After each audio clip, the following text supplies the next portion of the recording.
मैं डॉक्टर ज़ोहर कादरी साहब का भी शुक्रिया करता हूँ जो यहाँ मेरी हौसला अफजाई करने आए हैं। ये हमारी पार्टी के जनरल सेक्रेटरी है और इनके साथ फारूक इम्तियाज़ी साहब है और भी साथी हैं। पूरी टीम यहाँ मौजूद है JKDP की।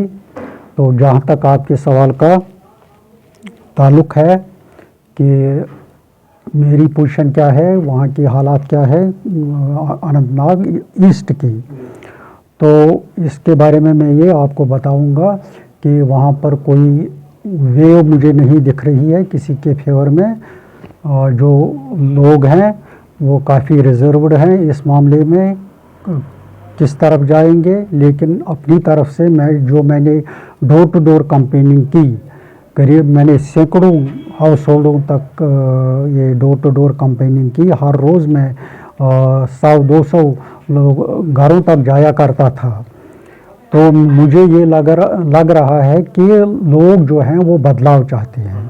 जो घर घर की आवाज़ है, घर घर की आवाज़ में यही है कि हम पिछले 75 सालों से हम एक बुरे दौर से गुज़रे हैं जिसमें रिवायती सियासतदानों ने जम्मू कश्मीर को बर्बाद किया है और जिसका सबसे बड़ा प्रूफ 5 अगस्त 2019 का है, जिस दिन ये पता चल गया कि ये नाकाम हो चुके हैं। रिवायती सियासतदान A to Z जो भी पार्टियां थी वो नाकाम हो चुकी हैं। लोग अब बदलाव की बातें कर रहे हैं और मेरी मैसेज भी यही गई लोगों को कि ये जो JKDP का प्लेटफॉर्म, ये सियासी तंजीम मोर्जे वजूद में आई, ये इसीलिए मोर्जे वजूद में आई ताकि हम इन रिवायती सियासतदानों के ख़िलाफ़ एक जद्दोजहद शुरू करेंगे। क्योंकि जद्दोजहद किस बात की करनी है? जद्दोजहद इस बात की करनी है कि इन्होंने हकीकी जमहूरियत को ख़त्म किया है। हकीकी जमहूरियत का मतलब ये है कि जब जमहूरियत में ख़ानदानी राज आता है, उसमें ये कारोबारी सियासत आती है, तो जमहूरियत बचती नहीं है। बाकी जमहूरियत का जो असल पैगाम है वो ख़त्म हो जाता है। तो हकीकी जमहूरियत में इसीलिए कहता हूँ कि हमने वो कभी हकीकी जमहूरियत नहीं देखी है। यही बात मैंने समझाई लोगों को कि आप हकीकी जमहूरियत में यहाँ नहीं पल रहे हैं। अगर यहाँ हकीकी जमहूरियत होती तो ये बेरोज़गारी और ये गरीबी कब की यहाँ ख़त्म हुई होती। जिस तरह फॉरेन कंट्रीज़ में जिनका ये निज़ाम एक्चुअल में है जमहूरियत का निज़ाम, तो उनमें वो हर साल गरीबी की दलदल से लोगों को निकालते हैं, लेकिन यहाँ गरीबी बढ़ जाती है, बेरोज़गारी हर साल बढ़ जाती है। इसलिए ये पैगाम मैंने लोगों को दिया और उन्होंने मेरी बात से एग्री किया, खासकर यूथ ने एग्री किया। वो बदलाव चाहते हैं। अगर ये मैसेज कन्वर्ट हो गई वोट में तो मुझे लग रहा है कि मेरे चांसेस हैं जीतने के। इक़दाम आप लेना चाहेंगे अगर आप इक़्तिदार में आते हैं तो क्या करेंगे यूथ के लिए? औज़ुबिल्लाहिमिनश्शैतानिर्रजीम, बिस्मिल्लाहिर्रहमानिर्रहीम, अस्सलामु अलैकुम रहमतुल्लाहि व बरकातुहू। जहाँ तक मैनिफेस्टो की बात है, मैं आपको क्लियर बताता हूँ। हमारा मेन मैनिफेस्टो है टू प्रोवाइड क्वालिटी लीडर्स। फिर से बता रहा हूँ, टू प्रोवाइड क्वालिटी लीडर्स। जब आपके पास किसी भी इलाके में किसी भी कॉन्स्टिट्यूंसी से कोई क्वालिटी लीडर होगा, यकीन मानिए जितने भी पार्टियाँ मैनिफेस्टो में रखते हैं, पावर, बिजली, एम्प्लॉयमेंट वगैरह, ये तब होंगी जब आपके पास लीडर एक अच्छा होगा। तो हमारा जो मैनिफेस्टो में हमने जो कहा है क्वालिटी लीडर्स हम प्रोवाइड करेंगे, हम उसकी ज़्यादा कोशिश कर रहे हैं। हम कोशिश कर रहे हैं कि हर कॉन्स्टिट्यूंसी से एक ऐसा लीडर निकले जो हकीकत में, जो यकीनन में लोगों का एक लीडर कहलाने के लायक हो, ना कि वो जो एक अपना नेता वाला ड्रेस पहन के सड़कों पे घूम के फिर वो ज़्यादातर वो अपने ही बारे में सोचे। हमने हमीद साहब को यहाँ शांगत से उठाया। हमीद साहब के बारे में इनका जितना भी पोर्टफोलियो है, जो उनकी ज़िंदगी रही है, हमको उसके बारे में बिल्कुल पता है। ये KS ऑफिसर है, रिटायर हुए हैं, यानी कि KS तक पहुंचने में या पूरी सर्विस देने में उन्होंने बहुत एक एक्सपीरियंस हासिल की है। निहायती शरीफ इंसान है। बात करने का तमीज़ है, एग्रेसिव नहीं है, इनके अंदर नॉलेज है, एक विजन है। विजन इन द सेंस कि अगर इनकी कॉन्स्टिट्यूंसी में ये आते हैं तो इनको पता है कि कैसे किस चीज़ को किया जाए। ये कहना कि भाई मैं अनएम्प्लॉयड मैं ख़त्म कर दूंगा, ड्रग एडिशन ख़त्म कर दूंगा, वो करूंगा, ये करूंगा, जब उसका विजन नहीं है तो वो ये चीज़ें जो बोल रहा है सुनने वाले को क्लियर पता लगना चाहिए कि यह भाई ये सही बात नहीं है। एक विजन के बगैर एक लीडर हो ही नहीं सकता। एक विजन के बगैर लीडर हो ही नहीं सकता। जब तक उसको ये नहीं पता है कि अनएम्प्लॉयमेंट की बात कर रहे हो, आप यूथ की बात कर रहे हो, 18 साल के बाद हर बंदा जो है, जो मैट्रिक देता है, 12th देता है, उसको ये होता है कि कहीं ना कहीं से मैं कहीं लग जाऊं और महीने के महीना कुछ कमा के अपने घर वालों की हेल्प करूं, मैं अपने माँ बाप पे ना रहूं। फिर वो निकलता है, कुछ होता नहीं है, ग्रेजुएशन भी हो जाती है, फिर भी घर में बैठा रहता है, तो उसको एक अनएम्प्लॉयमेंट कहेंगे क्योंकि वो नहीं कमा पाता है। अब देखा जाए कि इसके पीछे अगर हाथ किसी का है तो वो एडमिनिस्ट्रेशन का ही हमेशा रहता है, क्योंकि वहां पर ऐसी कोई फैसिलिटी नहीं रहती है। अल्टीमेटली उसको वहां से माइग्रेट करना होता है, या तो डिस्ट्रिक्ट वाइज या तो स्टेट वाइज जॉब ढूंढने के लिए। एक यही है, आप जब तक बेसिक कॉज को पकड़ोगे नहीं, जब तक आप बेसिक देखोगे नहीं, जैसे मान लीजिए हम हमीद साहब की कॉन्स्टिट्यूंसी की बात करेंगे, शांगस का इलाका, जब तक इसका विजन नहीं होगा कि यहाँ पर क्या चीज़ जनरेशन हो सकती है, क्या चीज़ यहाँ जनरेट जो बंद ना हो जाए, कल जो चलती रहे, जहाँ पर एम्प्लॉयमेंट क्रिएट किया जा सकता है by the means of any factory, by the means of any क्या कहते हैं educational institutions, by the means of any fisheries है, एग्रीकल्चर है, बहुत सारी ऐसी चीज़ें हैं। क्योंकि गवर्नमेंट से जॉब मिलना हर बंदे को पॉसिबल नहीं है। कोई ये समझेगा कि मेरे को लीडर जो है पूरे इलाके के जितने बच्चे हैं, 100 है, 200 है, 1000 है, 2000, सबको गवर्नमेंट जॉब, ऐसा कोई वादा नहीं कर सकता है। अब खाली गवर्नमेंट नहीं होता, आजकल प्राइवेट सेक्टर भी गवर्नमेंट से ज्यादा आपको दे सकता है, बट अगर आपके पास वो सोर्सेज हो अपने ही इलाके में। शांगस का इलाका है, जब तक विजन ये है कि इनको पता है, इनको देखा हुआ है, इसने एक सर्वे किया हुआ है कि कहाँ से कैसे हमने जनरेट इस अनएम्प्लॉयमेंट को तोड़ने के लिए जनरेट जो है जॉब्स कैसे करनी है बाय ऑल मीन्स, चाहे एग्रीकल्चर हो, चाहे इंडस्ट्रीज हो, चाहे एक स्मॉल स्केल यूनिट्स हो, कुछ भी हो, वो एक विजन है इनका। इनको पता है क्या करना है। अगर 1 साल तक ये नहीं कर पाते हैं तो आप रिलायबल हो हमीद साहब को ये बोलने के लिए कि भाई आप इस्तीफा दो, आपने 1 साल तक नहीं किया।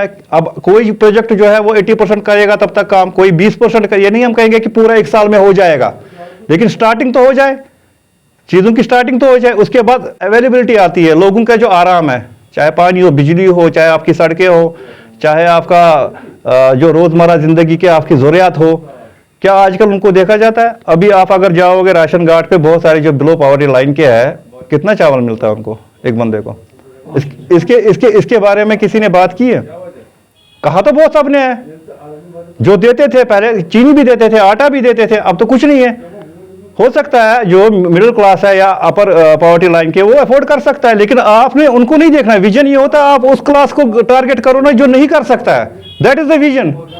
आप पहले उनको देखो कि जो राशन कार्ड पे आके ये 5 किलो चावल एक महीना खाता है, उसको आज 2 किलो या 3 किलो मिल रहा है। सर, कश्मीर की जो हमारे लीडर्स हैं वो एक दूसरे पे इल्जाम तराशी और तानाकशी से बाज ही नहीं आ रहे हैं, तो ऐसे माहौल में आप कैसे बोलेंगे एक यूथ को नहीं, वो तो कैसे कैलकुलेट करना है और किसको वोट? देखिए, मैं किसी पार्टी का नाम नहीं लूंगा। जहां तक अपोजिशन की बात होती है, जहां क्रिटिसिज्म की बात होती है, क्रिटिसिज्म जो होता है ये पॉलिटिक्स का दूसरा नाम है, ठीक है। एक पार्टी दूसरे को कहेगी, दूसरी पार्टी तीसरे को कहेगी, वो ठीक है, it's okay, in politics this thing happen. लेकिन एक चीज है, यूथ, आप जब बात कर रही है ना, यूथ, उनका जो रास्ता है वो पहले ही बिगड़ चुका है कश्मीर के हालातों से। वो यूथ क्या करेगा बेचारा, जो पढ़ लिख के घर में बैठा हुआ है, या कोई अगर अनपढ़ भी है जो मेहनत करता है, फिर सड़क पे उसको 500 रुपए का कभी चालान, तो जो दिन में कमाता है वो चालान भरता है, इस तरीके। वो यूथ क्या करेगा? उसको कोई बोलता है आप हमारे साथ आ जाओ, आपको डे में ऐसा करेंगे, थोड़ा सा वो करेंगे, आप आ जाओ हमारे साथ, वो चला जाता है, because they don't have the way. मैं पहले कह चुका हूं, आपके पास जब क्वालिटी लीडर्स है ही नहीं है तो आप किसके पीछे चलोगे? तो हमको मजबूरन, उस यूथ को मजबूरन कहीं भी जाना पड़ता है, उधर जाए इधर जाए, they use to enjoy the things. चलो उधर चले जाते हैं, अरे यार क्या है, कोई आता है 10 बंदे आपको जो है 10 बंदे उसको वोट देना है, ठीक है ना, तो वो बेचारे देते हैं। They don't have the vision. Once you don't have the vision, you don't have the good leaders, how can you decide to whom you have to cast your vote? That was exactly my question. How do you decide? नहीं, देखिए अशरफुल मखलूकात इंसान को क्यों बनाया गया? असके hook दिमाग तेरे ऐसे ना जानवर असते, तेरे ऐसे गाय जिस, अगर गाय भी दिमाग ऐसे, वो भी फिर कपड़े पहन के निकलती सड़क पे, वो थोड़ी ऐसे निकलती।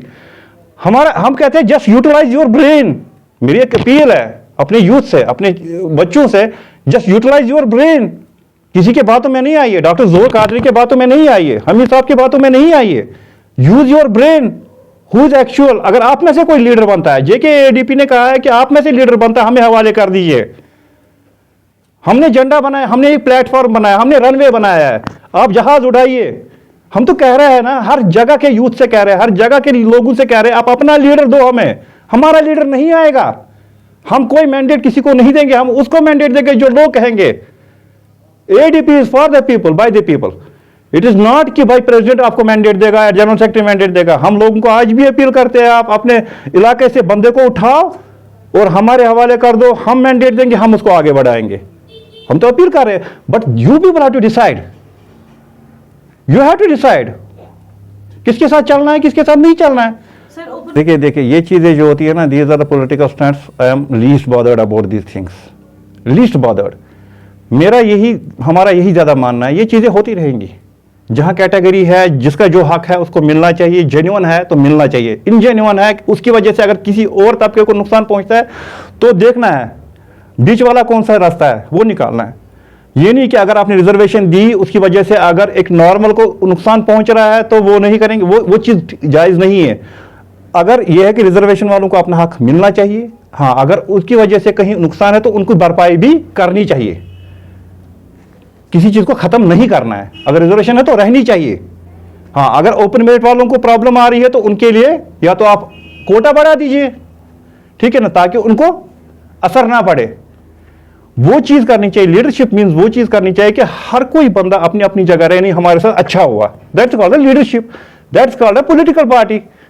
वही एडमिनिस्ट्रेशन होती है कि हर बंदा के नहीं मेरे साथ ठीक हुआ, वो भी कहे मेरे साथ, ये नहीं कहे यार वहां से रिजर्वेशन काट दी अब हम क्या करेंगे। वो एक तानाशाही होती है, वो सेल्फ अपना जो फायदा पॉलिटिकल पार्टीज को मिलता है उसके लिए वो चीजें हो जाती है, तो वो we don't believe in that. बिस्मिल्लाहिर्रहमानिर्रहीम। पहले तो मैं आपका शुक्रगुजार हूँ कि आपने हमें मौका दिया इस वक्त आपके सामने बात करने का और अपनी बात पब्लिक तक पहुँचाने का। देखिए, जहाँ तक हमारी पार्टी का ताल्लुक़ है तो हमने ये प्लेटफॉर्म बनाया है आज से 2 साल पहले, हमारी रजिस्ट्रेशन भी हो चुकी है। ये प्लेटफॉर्म हमने स्पेशली फॉर यूथ बनाया है। हमारा मौक़ा भी यही है कि हम यूथ को प्रमोट करना चाहते हैं, किसी भी फील्ड में, किसी भी एरिया से, जहाँ से भी लोगों को लगे कि हम लोगों की बात आगे पहुँचाना चाहते हैं, उनके पास प्लेटफॉर्म नहीं है तो JKADP उनके लिए मोस्ट वेलकम करती है। तो आज की जो इलेक्शंस है इस वक्त हमारे लिए बहुत ही इम्तिहान की घड़ी है, क्योंकि पहला इलेक्शन है और लोगों के बीच हमें अपनी पहचान भी बनानी है। मेरी लोगों से ये गुजारिश रहेगी कि आप ये ना पर जो रवायती सियासत यहाँ पे है उनको ना देखते हुए नए चेहरों को मौका दें, ताकि क्योंकि उनको तो आपने 70 साल में पहले ही आजमाया हुआ है। जो 70 साल में नहीं बदला वो आज ऑल ऑफ ए सडन नहीं बदलेंगे। जो न्यू फेसेस है, चाहे हमारी पार्टी का है या कोई इंडिपेंडेंट कैंडिडेट है, कहीं से भी आप उनको एक बार चांस दे के देखो। हो सकता है कि शायद जो लीडरशिप आप ढूंढ रहे हो वो इन्हीं में से मिली। हमारा मौका भी ये, हमारे जितने भी कैंडिडेट्स हैं आप उनका बैकग्राउंड चेक करो। कोई पॉलिटिकल बैकग्राउंड से नहीं है, कोई किसी का कोई ऑफेंस नहीं है, प्योर है, बेदाग है और कैरेक्टर्ड है। पढ़े लिखे अनपढ़ भी कोई नहीं है। बड़े लिखों का ये होता है कि उनको पता होता है मेरा विजन क्या है, मुझे किस चीज़ को लेके बात करनी है। अपनी हमारे हमीद साहब लोकल है, इनको अपने इलाके के बारे में सब कुछ पता है। मैं सोपोर से आया, उनको ये नहीं बताऊंगा कि आपको अपने इलाके में क्या करना है, इनको मुझसे बेहतर पता है अपने एरिया का। तो मेरी गुजारिश है कि आप इनको एक बार मौका दे के देखो, इंशाल्लाह जो भी आपकी उम्मीदें हो गए उन पर ही खरे उतरेंगे।